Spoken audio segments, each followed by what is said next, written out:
They did not qualify for the Olympics అండి before. అంటే ఇప్పుడు ఒలింపిక్స్ ఎవరు క్వాలిఫై అవుతారంటే 5 కాంటిజెంట్స్లో టాప్. మనం ఏషియాలో నంబర్ 1 ఉంటే, ఏషియన్ గేమ్స్లో మనం నంబర్ 1 ఉంటే డైరెక్ట్ క్వాలిఫై. ఎవరో డైరెక్ట్ క్వాలిఫై లేని they will call for qualifying rounds. Qualifying రౌండ్స్లో ఇప్పుడు 5 contingent number 1s qualify for ఇది. ఇంకా హోస్ట్ ఎవరు హోస్ట్ చేస్తారు వాళ్ళు ఒకటి క్వాలిఫై, 6 తీసేయండి. ఇంకా క్వాలిఫైయింగ్ రౌండ్స్లో 6 మందికి ఇస్తారండి. ఇంకా క్వాలిఫైయింగ్ రౌండ్ 6 మంది క్వాలిఫై ఇస్తారు. అందులో మన పిల్లలు క్వాలిఫై కాలేకపోయాను. ఎందుకంటే ఇప్పుడు మన టీమ్స్ కూడా మొన్న నేను ప్రెసిడెంట్తో కూడా మాట్లాడాను. ఓన్లీ థింగ్ ఏంటంటే ఇప్పుడు ఫారినర్స్ వచ్చిన తర్వాత ఒక 10 years నుంచి ఇండియన్ టీమ్ పర్ఫార్మెన్స్ మీదకి వెళ్ళింది. ఎందుకంటే ఈ world competitive world power game ఎక్కువైందండి. స్ట్రెంథనింగ్ ఉండాలి, దాని తర్వాత డ్రాగ్ ఫ్లికింగ్లో అవుతుంది. ఇప్పుడు ఫారినర్స్ లెక్క మన ఇండియన్ మెన్స్ టీమ్ ఆడుతుంది. ఉమెన్స్ టీమ్ కూడా మొన్న టోక్యో ఒలింపిక్స్ దాకా ఆడింది. కానీ ఇప్పుడు కోచెస్ చేంజ్ చేసేసరికి మళ్ళీ ఇండియన్ స్టైల్లో ఆడుతుందండి. ఇండియన్ స్టైల్లో ఆడుతుంది. అందుకు నేను ప్రెసిడెంట్ కూడా నైనా వాళ్ళు ఫారెన్ కోచ్ని పెట్టండి. ఎందుకంటే అండి ఫారెన్ కోచ్ వస్తే షార్ట్ కర్నర్ మీద డిపెండ్ అవుతారు, ఫ్లాంక్ టు ఫ్లాంక్. ఇప్పుడు మా దాంట్లో గ్రౌండ్లో ఫ్లాంక్ టు ఫ్లాంక్ చేంజ్ చేసేసరికి కానీ అక్కడ నుంచి ఇక్కడ చేసేసరికి ఇక్కడ అవకాశాలు బాగుంటాయి, స్పేస్ బాగుంటుంది, ఈజీగా వెళ్ళిపోవచ్చు.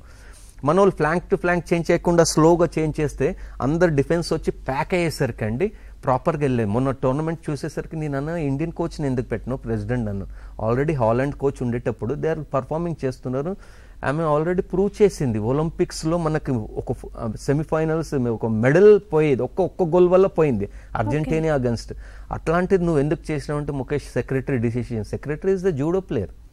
ఎందుకు నువ్వు యాజ్ ఎ ప్రెసిడెంట్ నువ్వు 3 ఒలింపిక్స్ నా ఎంబడి ఆడి నువ్వు ప్రెసిడెంట్ అయిన హాకీ ఇండియాకి మొన్న ఒలింపిక్స్ లో బిఫోర్ ఎందుకు అంటే క్వాలిఫైయింగ్ మిస్ అయింది అలాగే. నేనన్నా ఎందుకు ఇండియన్ దాన్ని అడిగితే లేదు ముఖేష్ ఇప్పుడు నెక్స్ట్ డిసిషన్ తీసుకుంటాం. ఎందుకంటే ఫారినర్స్ వచ్చాయండి మన గేమ్ని స్ట్రెంత్. ఇప్పుడు అండి పిల్లలు అంతా పవర్ గేమ్తో ఆడుతున్నారు. అందుకనే మనకి యాక్చువల్లీ సిల్వర్ మెడల్ ఛాన్సెస్ ఉండే. ఒక జర్మనీతో రాంగ్ ఎంపైర్స్ కూడా సపోర్ట్ చేయలేదండి, అన్ని రాంగ్ డిసిషన్స్ ఇచ్చిన.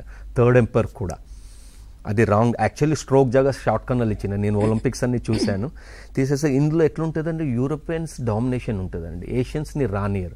ఎందుకంటే European FIH federation of international హాకీలో అంతా యూరోపియన్స్ ఉంటారు. అన్ని వాళ్ళే రూల్స్ చేంజ్ చేస్తారు. ఇప్పుడు నెక్స్ట్ ఒలింపిక్స్లో ఒక రూల్స్ చేసినారంటే ఎవరికి చెప్పరు, ఫస్టే అందరికి చెప్పి చేయాల. వాళ్ళు ఏం చేస్తారు వాళ్ళ కంట్రీస్లో అడాప్ట్ చేసుకుంటూ 3 years అడాప్ట్ చేసి వాళ్ళు పర్ఫెక్ట్ అయిన తర్వాత లాస్ట్ మినిట్ ఒలింపిక్స్ అంటే వన్ మంత్ బిఫోర్ రూల్స్ కొంచెం చేంజ్ అయిందని చెప్తారండి. రూల్స్ చేంజ్ అయ్యేసరికి లేదా మనం 1 monthలో అడాప్ట్ కాలేం. వాళ్ళు 3 years అడాప్ట్ అయ్యి అందుకునే లాస్ట్ మీరు ఒక 15-20 years తీసుకోండి వరల్డ్ కప్ అయినా ఒలింపిక్స్ కన్నా యూరోపియన్స్కే పోతుందండి.